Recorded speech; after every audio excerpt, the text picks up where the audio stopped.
सचिवालयातून कुणाचा संपर्क झालाय का? मंत्री स्तरावर कुणाचा संपर्क झालेला आहे का? तुमच्या जाण्याच्या नियोजनाबद्दल तुम्हाला काही सूचना देण्यात आलेल्या आहेत की मुंबईमध्ये जमावबंदी लागू आहे तर तुम्ही येऊ नका, किंवा विनंतीवाजा कुठलीही चर्चा शासन म्हणून तुमच्यासोबत आतापर्यंत झाली आहे का झालीच नाही? नाही झाली नाही. आणि जमावबंदी ही एवढ्या मोठ्या शहरात कायमस्वरूपीच लावली जातेच, परंतु लोकशाही मार्गाने एखादी मागणी करताना तो संविधानानं प्रत्येकाला अधिकार दिलेला आहे, त्याप्रमाणे आम्ही आमरण उपोषण करायला चाललो. त्यामुळं त्यांनी दुसऱ्या कारणासाठी 144 लागू केला असताना त्या शहरात कंपल्सरी तो 8-4 दिवसाला लावलाच जातो.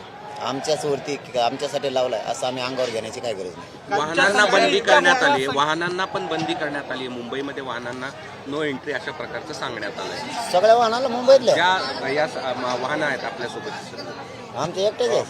जी काही जड वाहनं करायचं सगळ्याच करावं लागेल. मुंबईत आहेत तेवढे बी आम्ही कशाने जायचं मग? सचिवालयातून कुणाचा संपर्क झालाय का? मंत्री स्तरावर कुणाचा संपर्क झालेला आहे का? तुमच्या जाण्याच्या नियोजनाबद्दल तुम्हाला काही सूचना देण्यात आलेल्या आहेत की मुंबईमध्ये जमावबंदी लागू आहे तर तुम्ही येऊ नका, किंवा विनंतीवाजा कुठलीही चर्चा शासन म्हणून तुमच्यासोबत आतापर्यंत झाली आहे का झालीच नाही? नाही झाली नाही. आणि जमावबंदी ही एवढ्या मोठ्या शहरात कायमस्वरूपीच लावली जातेच, परंतु लोकशाही मार्गाने एखादी मागणी करताना तो संविधानानं प्रत्येकाला अधिकार दिलेला आहे, त्याप्रमाणे आम्ही आमरण उपोषण करायला चाललो. त्यामुळं त्यांनी दुसऱ्या कारणासाठी 144 लागू केला असताना त्या शहरात कंपल्सरी तो 8-4 दिवसाला लावलाच जातो.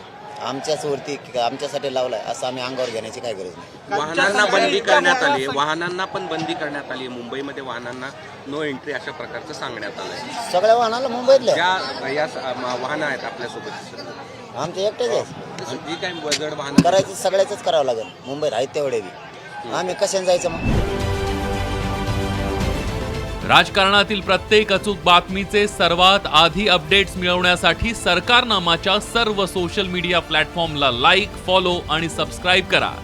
तसंच सर्व नोटिफिकेशनसाठी बेल आयकॉन प्रेस करायला विसरू नका.